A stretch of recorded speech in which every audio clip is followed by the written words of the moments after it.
Stepney's Special. So I tried very hard, but I couldn't work properly, and they put me on a siding. I stayed there for days and days. Other engines were there too. I was afraid. I'd have been frightened too, said Edward. But then some workmen came and mended me, and even gave me a coat of paint. I couldn't understand it till my driver came. He was very pleased. "Stepney, you lucky old engine," he said. "You've been saved. The Bluebell Railway has bought you."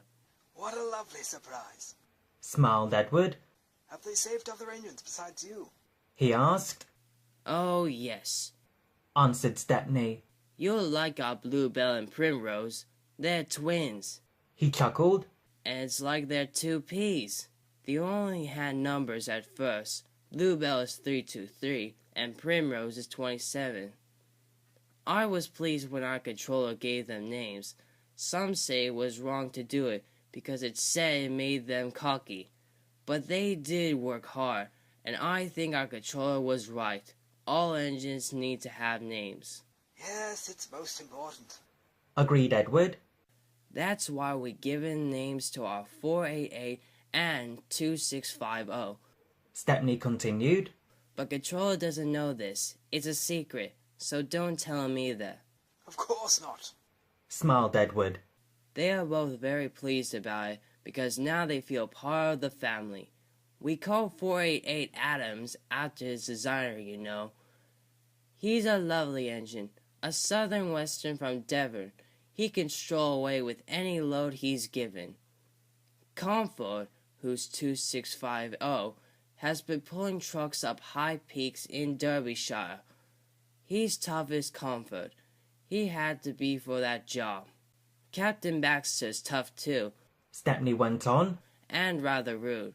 But he's worked in a quarry, and you know what that does to an engine's language and manners. I do indeed, said Edward gravely. He's a good soul, really. Said Stepney. I like him. We both miss our works with trucks. He paused. I ought to say that. He went on. After everyone's been so kind, but our line is short, and I never get any good runs now. I miss them dreadfully. Never mind. Smiled Edward. Perhaps you'll get some while you're here. Stepney said goodbye to Edward and then returned to the big station. There he helped Duck shunt the yard. They were soon great friends and enjoyed their afternoon together. Thomas arrived before they'd finished and stayed till it was time for his last branch line train. But that train's tail lamps were hardly out of sight when the two engines heard a commotion at the station. "Hello," said Duck. "I wonder what's up." Presently, the night-duty shunter came hurrying to the shed. The bell in the cabin on the branch line rang once, then 5, pause 5. That means shunt to allow following train to pass.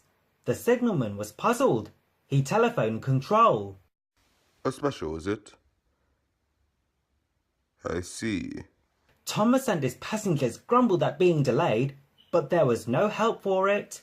Soon they heard an unfamiliar puffing. Express headlamps swayed and twinkled. Then Stepney, pulling one coach, loomed in the station lights. He slowed to exchange tablets, whistled a greeting, then gathered speed into the night. "Well, bust my boiler," said Thomas the tank engine. "Shunted.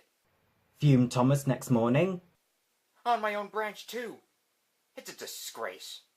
I'm sorry. Said Stepney. I was a special. He explained. "Why?" An important passenger came after you gone. He said he must get home and ordered a special. Duck let me take it. We had a splendid run. No record breaking, of course. But... "Ah, well, Said Thomas modestly. perhaps when you know the road as I do." Exactly. Put in Stepney. You're such an expert. Thomas, flattered, forgot he was cross and told Stepney all about his branch line.